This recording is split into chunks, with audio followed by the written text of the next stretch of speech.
Alrighty, what you see before you here are all the necessary ingredients to make rabbit skin glue. Rabbit skin glue is the traditional glue that has been used for centuries. There might have been some other types of different glues, but it's usually an animal skin, animal cartilage glue. Anyway, that's not important. We have it here. Now, the purpose of rabbit skin glue is to protect the raw canvas. Okay, you put it over the raw canvas, and it does a few things. Well, two things mainly. It protects the fibers of the raw canvas from the acids in the oils. Otherwise, the canvas would eventually rot.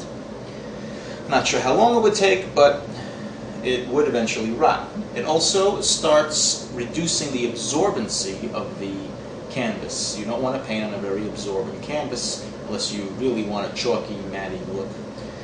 Anyway, that's not what we're going to be after here. And let me just urge you, please, I beg you, to try doing this. This is not complicated stuff. It's pouring a spoonful of something into water, a spoonful of something that looks like sand into water. Okay, now, I had a class on this. I knew about this before. I had done it before, but I have never seen it taught in class anywhere, in any school that I studied for 5 years. It was never taught anywhere. No one even mentioned the word rabbit skin glue. No one mentioned glue or anything. But I did find a class. It was an evening class once a week with an artist who is deceased now. His name was Furman Fink. And if anybody out there has, oh, I don't want to do that, or I'm too old for this, this man was teaching this class and doing this when he was just over 90 years old. I think he was 91 or 92, I can't remember exactly. But he was doing this. So there's no excuse. It's that simple. If you could make chicken stock, this is easier. This is as easy as opening up a can of, like, Campbell's soup or something, okay?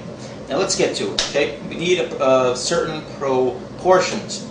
I have it measured out. Now let me just also state, I'm not an exact person. I must every time use a cup of water to, no. I do it by my eye. I look at it. Just sometimes I'll use a little more, sometimes I'll use a little less. It doesn't have to be perfect.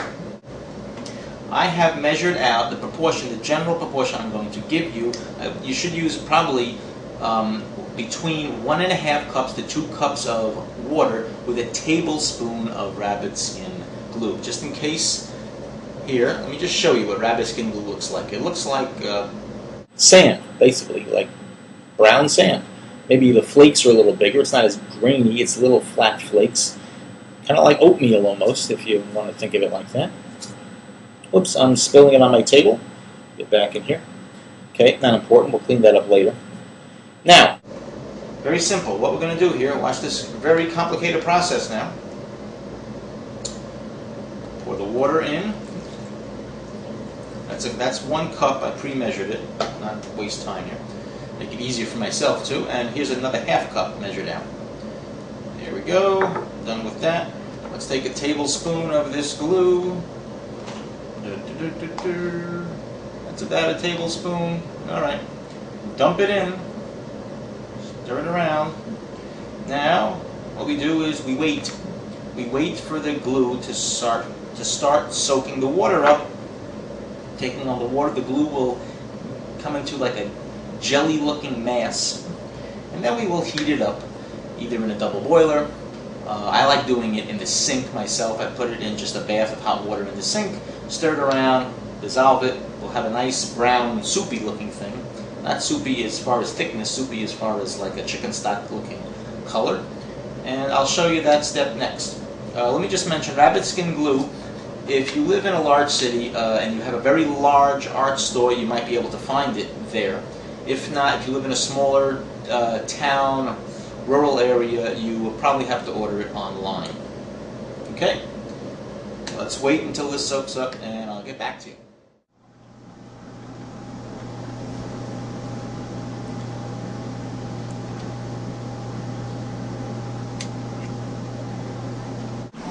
What you see here is the rabbit skin glue that we made before in our boiler type of thing.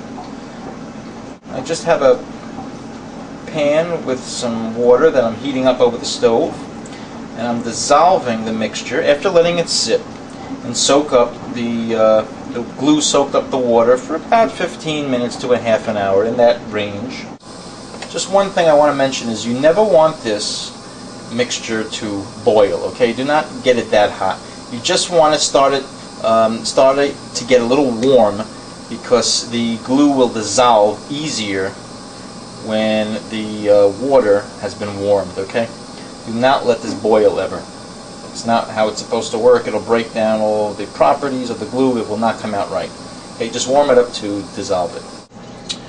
Then, when that's done, we will take it off the double boiler, let it cool, put it in the fridge, and it will turn into a jelly. And I'll show you that process also later too. Okay?